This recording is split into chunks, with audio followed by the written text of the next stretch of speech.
Hi everyone, Crista Cowan here with another episode of The Barefoot Genealogist. Today we are talking about conflicting evidence when we are doing genealogical research. Now I know you've all come across it where you are doing research and you find 2 records or 3 or 10 for a person and none of them has consistent information. Maybe the names are spelled a little differently or the birth dates are a little off or maybe way off, maybe the locations aren't what you expect. And so today we're going to talk about how you look at those records and make some decisions about whether or not every one of these records really is for your person or not, what that information tells you, and then what you enter into your family tree. One of the things I've discovered is that we have people on all parts of this spectrum. There are people who look at those conflicting pieces of information and just automatically dismiss that that could be their person. For example, I have a friend who I remember sitting with her once years ago, looking through some records, and I came across a record that I thought was for her person, and she immediately dismissed it because the name wasn't spelled exactly the way she expected it to be. And at the time, I didn't have the education or the skills genealogically to help explain to her why that might be the case. I just kind of knew that this was her person, and I tried to explain that to her, but she just dismissed it out of hand. And so for years, she kept looking for this person, only to eventually come back around to the fact that this record I had shown her years earlier was actually for her person. So there are people on this end of the spectrum who automatically dismiss things out of hand because it doesn't match what they expect or what they think they know about their family. And then there's people on the other end of the spectrum who take anything that looks like it might be for their person and add it into their tree without actually looking at it and making an intelligent or an analytical decision about whether or not it really is their person. Just because they have the same name, just because they were born in the same place at the same time, doesn't mean it's your person. So how do we make these intelligent analytical decisions about whether or not the information that we're looking at really is for the person that we're looking for? So here's what we're going to do today, and I don't know if it's going to work or not, but we'll see. I have been helping someone on the Ancestry.com Facebook group look for some information about his grandfather. So he provided me with quite a bit of information, and then I went and did some research. And as I was kind of putting it together to present back to him, I realized that this is a perfect case study. And so I've got the records, I've done the research already, and I've pulled up all the records. And I've already done this process of analyzing them and resolving the conflicting evidence. But I'm actually going to pretend that I haven't done that yet. And I'm going to walk you through my process for doing that. Maybe it'll help you understand some new ways to do it for yourself or some different ways to look at it. So we're going to use a very specific example as a case study. But recognize that the same methods and tools that I'm going to share with you can be applied to any problem that you might encounter as you come across conflicting evidence in your genealogical research. So let's go ahead and dive in to our research problem. I think we talked a couple weeks ago about the concept of framing genealogical questions that help us in our research, and of how to do good research means you start with what you know. So let me just tell you what I was given, or what the information that I was given to start with. Okay, John Wesley Wright was married to a woman named Molly Plotner on the 18th of August, 1909 in Clark County, Virginia. Now, I didn't actually view the marriage certificate myself. If I could have, I would have. But the person who was asking for my help has a copy of the marriage certificate. And so that's the information that I was provided. John Wright, on the marriage certificate, his age is listed as 27, and his birthplace is listed as Fauquier County, Virginia. Okay? Now, John and Molly actually had a son who was born in Clark County, Virginia in October of 1908. So he was born before they were married. And so we're building kind of a little timeline here, right? In 1908, John and Molly had a son born. In the summer of 1909, John and Molly were married. And then by 1910, the 1910 census, Molly and her son are living with her parents, and both are listed under her maiden name. So they're not listed as Clarks, or as Wrights, they're listed as Plotners, and they're still living in Clark County. Okay, so this is the information that we know. And sometimes it's useful to lay it out like this. Maybe I might switch this bullet point, the one about the birth of the son, with this bullet point so that they were in chronological order. That kind of a timeline feature helps us understand what we're dealing with. But laying things out like this is really helpful to make sure that we're working with good information to start with. Because if you're not working with good, solid information to start with, then when you start doing your research, you have no foundation upon which to build or to compare that information. So here's what we know. John is about 27 years old in 1909, which means he was born in about 1882, according to his marriage certificate. His marriage certificate also lists a specific county in which he was born in Virginia, and then they're living in Clark County, or at least they're in Clark County when they get married, and then Molly and her son are living there. So here is then the question: what happened to John? So the person who asked for my help is the son of Molly and John's son. So John is his grandfather.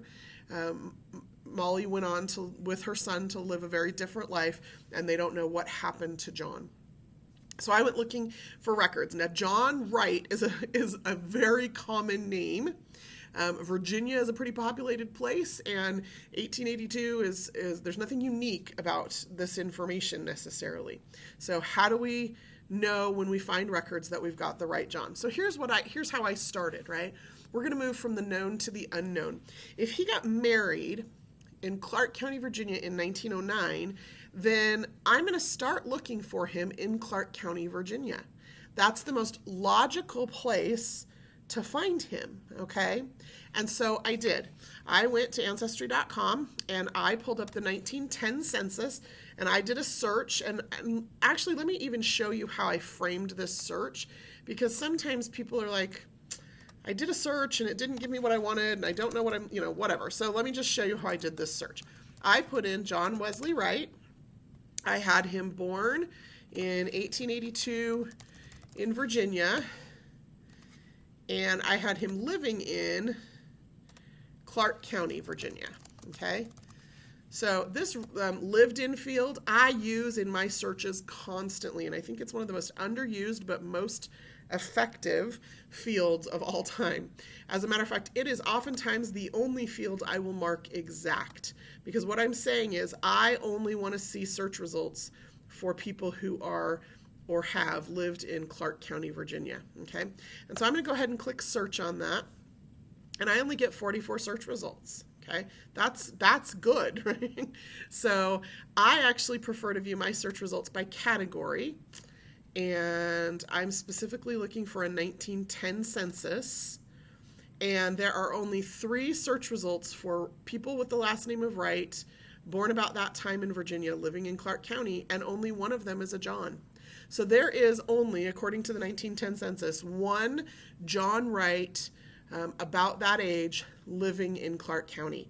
That is pretty good evidence that we might have the right person. So I pull up that record, and unfortunately he is listed as a boarder with living with another family. He's 29 years old, and that gives me some information, but not enough to make a decision. I still don't know that this is my person. And this is the point at which a lot of people who are new to genealogy make some mistakes. They automatically take this record and they scroll down here and they save it to a person in their tree, or they attach it to a person in their tree. I would never recommend doing that until you know that this is your person. And sometimes that means you need to do more research first. So I'm a big fan, you can see up here across the top of my web browser, I'm a big fan of tabs. I use extra tabs a lot. And so first of all, what I did was I've actually looked at the record itself. Never rely solely on this index page for your information. Always, if there's an original record attached, always view that original record, because oftentimes, there's additional information. There's more context, there's more information, there's more accurate information.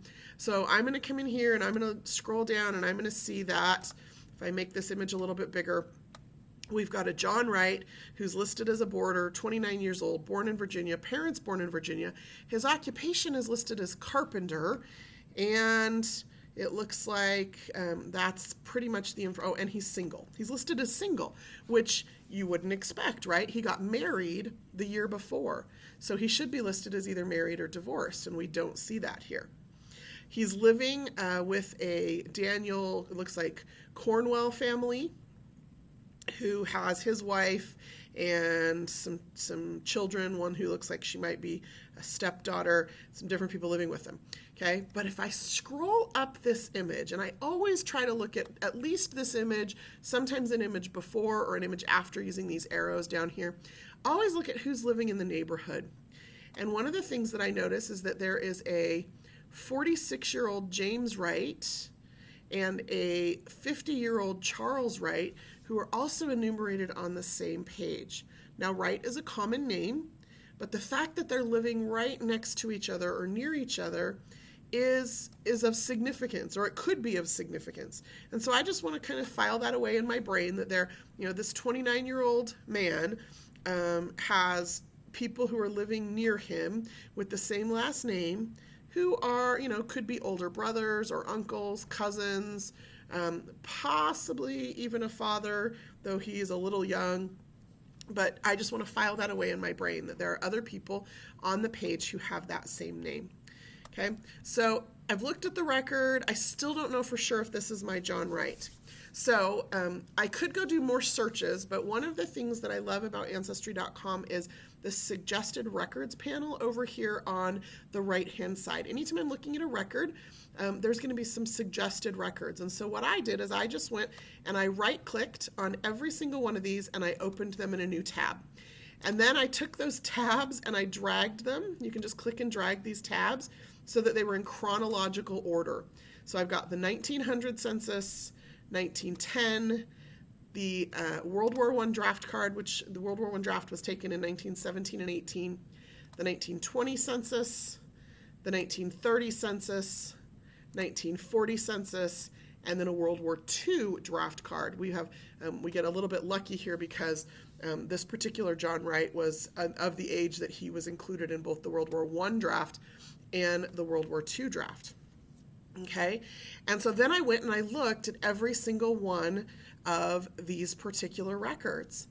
And the problem is that we start to see some major discrepancies. His name is sometimes recorded as John Wright. Sometimes it's recorded as John Wesley Wright. Well, John Wesley Wright is the middle name of the person we're looking for, so that's a pretty good clue that we have the right person. Right here, he's John W. So you just start looking at comparing. So here he's listed as John R. So there's some conflicting information. If you start looking at the birth dates or the ages, those are wildly conflicting. He's not always living in the same place. He's living in Clark County. He's living in Fauquier County. So we have to have a way to determine if this information is all for the same person. So one of the things that I do, and I'm actually, like I said, I'm going to do this live here instead of having it pre-prepared because I want you to see the process that I go through. One of the things that I do is I use spreadsheets or tables a lot. And so I may come in here and I may say, name, birth date, birthplace, residence, occupation, spouse, right? Like I may create a whole set of headings of the kinds of information that's showing up on the census. And then, actually here, let me just create an extra column. I want to know what record I'm looking at. And then I'll just start with this first record and I'll copy that information, okay? And remember, I'm going to copy it not from the index page, but I'm going to copy it from the original record itself, because that's going to be most accurate and most complete, right? Not every single field on a record is going to have been indexed, okay? So here he's listed on the 1900 census. He's listed as John Wright, and he's listed as being 21 years old with a birth date, actually, because the 1900 census asked for month and year of birth, of October 1878. Okay, and if you do the math, 1878 to 1900, considering the census was taken earlier in the year and his birthday was later in the year, makes him 21 years old. I always double check the enumerator's math because sometimes the age they write down and the birth year they write down don't jive. And so I always check that math for a discrepancy as well. His birthplace is listed as Virginia.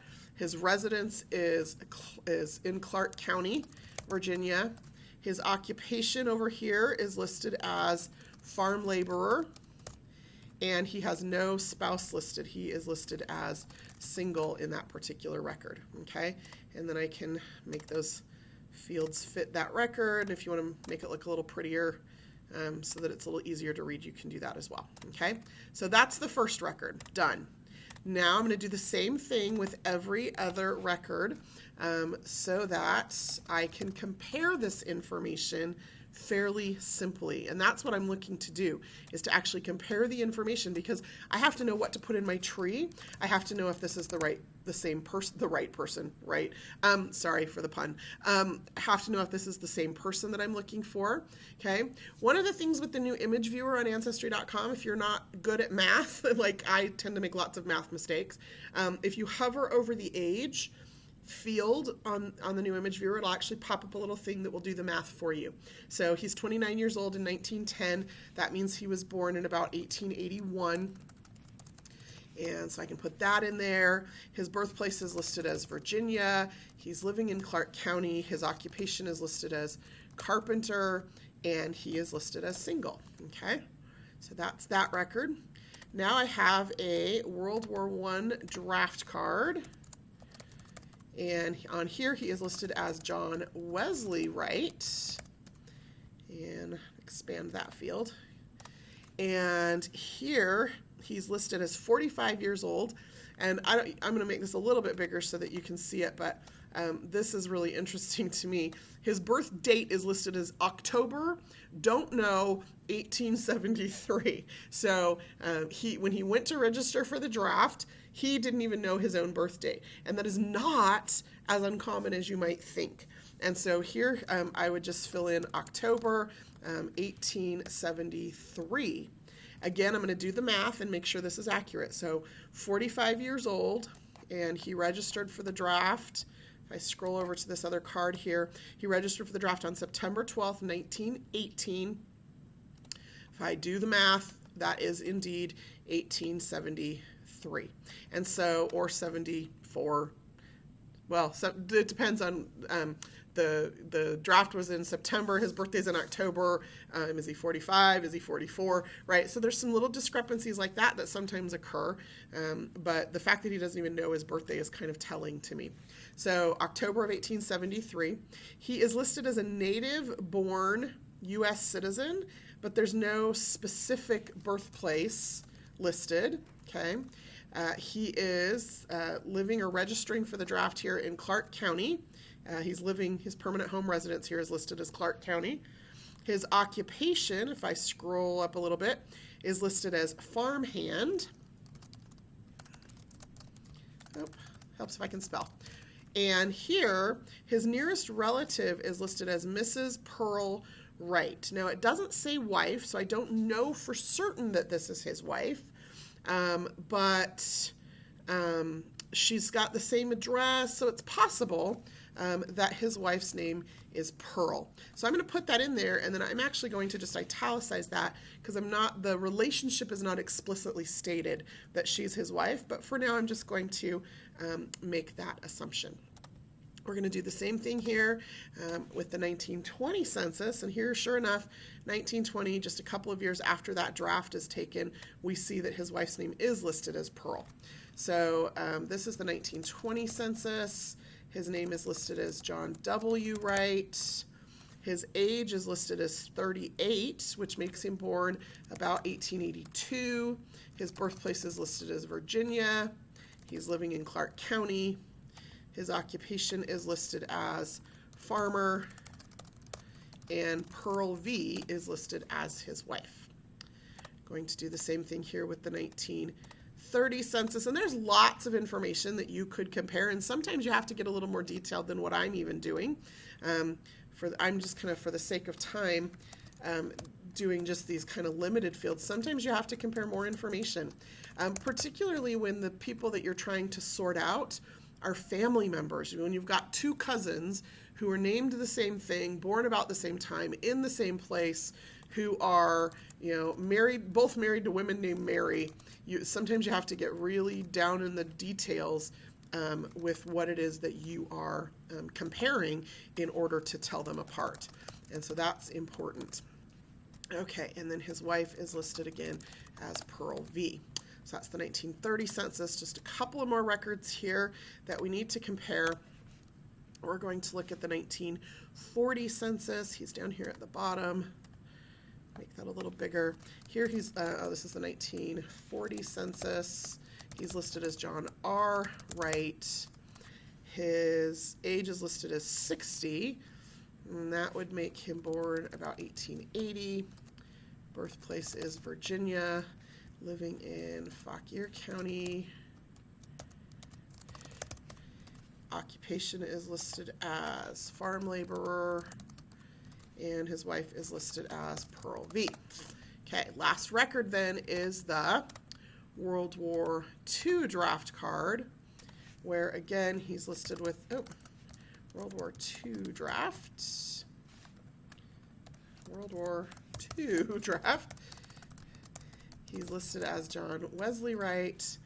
His age is listed as 64, and then here we have a birth date of August 15th, 1877. And his place of birth is listed as Clark County, Virginia, so very specific. And he is living in Fauquier County, and his occupation is not listed on this card. Oh, his employer. His employer listed as Mr. James Adams in the Plains, but it doesn't list what it is that he does. And then the person who will always know his address is Mrs. Pearl Virginia Wright. So we're going to, even though no explicit relationship is stated, we're going to assume that that's his wife, okay? Now, we could add in, if we wanted to, the original information that we started with, which was the 1909 marriage record. And on there, he was listed as John Wesley Wright. And if I remember correctly, well, I don't, so I'm going to look it up. If I go back here to this screen, his age is listed as 27, so that means he was born about 1882. This specifically lists that he was born actually in Fauquier County, Virginia, and they got married in Clark County, and at that time his spouse was Molly. That's who he was marrying. So now what I've created here, let me just make this a little bit bigger so that you all can see it. Zoom in here. Actually, let's just do it this way. So now what I've got here is a table that's going to allow me to compare the information on these records to determine if they're all for the same person. What it's also going to do is give me an idea of what additional records I might need to locate. That becomes important as well. And so here I can look at this information. His name is consistently recorded as John Wright. However, on 3 specific records, we have John Wesley Wright. And that would be his marriage record and both of the draft cards. We do have this one record where his middle initial is listed as an R. It could just be that the census taker misheard, that the wife misspoke. I mean, there's a lot of easy ways to explain away that middle initial. And so in my tree, I would record him as John Wesley Wright. Okay? That's fairly simple. Now, if we look at these birth location or birth dates, these are kind of different, right? We go from 1873, October of 1873, all the way to about 1883. So we've got a 10-year discrepancy in some of these birth dates, and that's kind of a big deal. And so how do we explain that? Well, If we look at some of these, he was 27 years old when he got married. So he probably wasn't lying about his age necessarily when he got married, because he wasn't trying to make himself older or of age in order to be married. In October, remember, or in 1900, remember, he was living as a boarder in both the 1900 and 1910 censuses. So while the person may have known that he celebrated or commemorated a birthday in October, they might not have known exactly how old he was. And we don't know who gave the census taker the information in those two censuses. The fact that he was a boarder in the household tells me that it likely was not him. And so I don't know that I'm going to trust either of those two pieces of information. Whereas on a marriage record, it is most likely that he is the one who told them how old he was. Now, the World War I draft card is the one that's like way out there. Interestingly enough, it's the one that he probably provided the information for. And yet, do you remember on that World War I draft card, it said, let's pull that back up again. It listed his birth date as October, don't know, 1873. So he did not even know his birth date. Not only that, but there's another clue on here. If I scroll down to the bottom here where his signature is listed, and I'm going to make this a little bit bigger. So everybody was supposed to sign their own draft card. However, what you're going to notice here is there's just a little X in the middle of the name, John Wesley Wright. This signature, if you compare this handwriting to the handwriting on the rest of the card, this signature, and I am using that in quotes, is the same handwriting as the person who wrote the rest of the card. And normally that's not the case. A lot of times a registrar filled out the card and then the person signed it. In this case, there's a little X here in the middle of the signature where it lists his mark. So what that tells me is that John Wright is illiterate. As an adult, he is unable to even sign his own name, and so he's not literate. And so that means that there's probably a lot of information that he might not know or have access to, or that he's telling this information to somebody rather than physically recording it himself. Now, there's another little clue over here in this World War II draft card. If I scroll down again to this signature, I looked at this the first time and I thought, oh, that's, maybe he finally learned how to write or whatever. But then over here on the left, instead of having it in the middle of the signature, we see a little X and it says his mark, witnessed by, and then it has the name of a witness. And so he still is illiterate. And that's, again, a clue that when he didn't know where he was born on the World War I draft card, when the birth date is listed as something entirely different here, those are some clues that we might have some inaccurate information.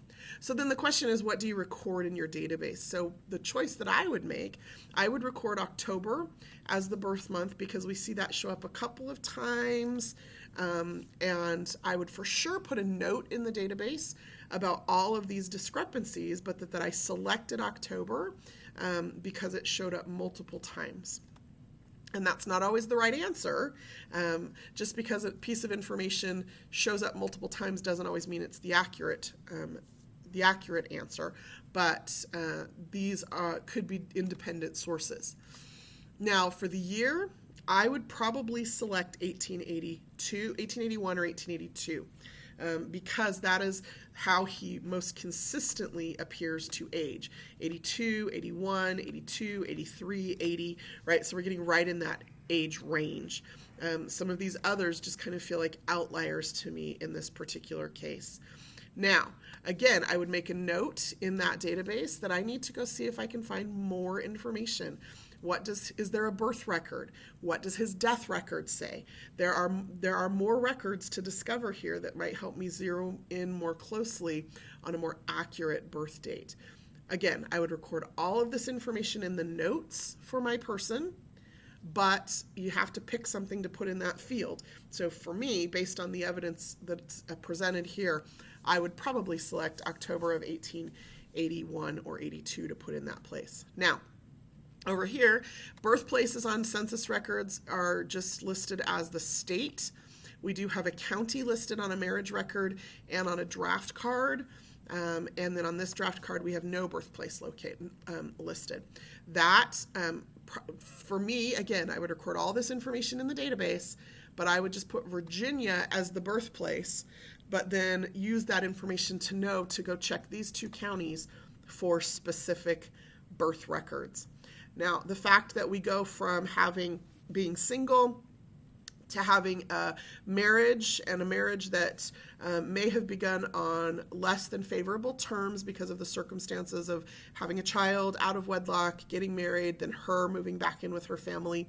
I would search for a divorce record sometime after 1909, but before 1917, when he is listed with Pearl as his nearest relative. And so there's a really narrow window there, and in Clark County, to contact the county courthouse and see if you can find a divorce record, or look up newspapers and see if you can find a divorce notice in the newspapers. But I'm pretty confident that we have here the same person in all of these records because of some of this information that seems to all match. So that is kind of the process that I go through. Well, that isn't kind of, that is the process that I go through as I look at specific information. Start with what you know and use the most logical conclusion, right? I'm not going to search for every John Wright in the entire United States and then try to figure out which one is him if there is a John Wright living right there locally that is probably the right person that's about the right age. I'm going to collect and analyze all sources in concert with one another. So like I said, don't just find the first record and attach it to your tree and then try to move on from there or think that you have the right person. Very often what will happen is I collect all these records, I'll discover that one or two of them is actually not for the same person that I'm looking at. And so then I'll have to close those or discard that and then go find him in that particular record set, maybe somewhere else. So collect all records, analyze them together, compare the similarities and differences. And like I said, I use tables or spreadsheets to just do that fairly quickly so that I can make sure that I've got all my information lined up and that things make sense so that I can explain things that don't make sense. Look at the quality of the evidence, right? Again, always look at that original record where possible.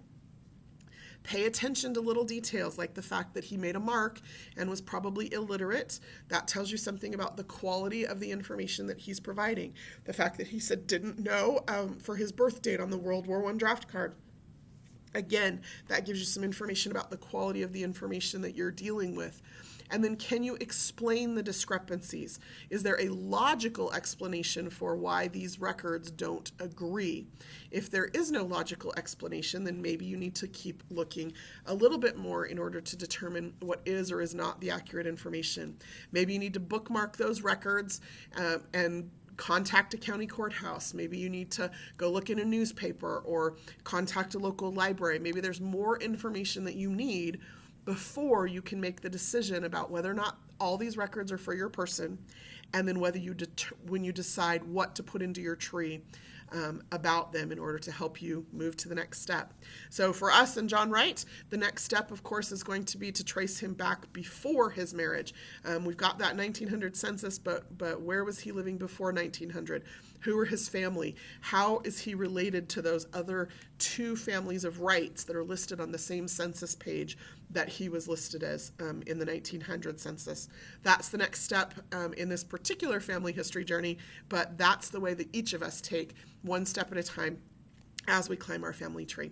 Well, we are over time, so I'm going to go ahead and wrap up. I hope this was useful. If you have any questions, I'll be on chat in just a few minutes, or feel free to leave comments on the YouTube channel if you're watching an archived version of this. Until next time, this is Crista Cowan. Have fun climbing your family tree.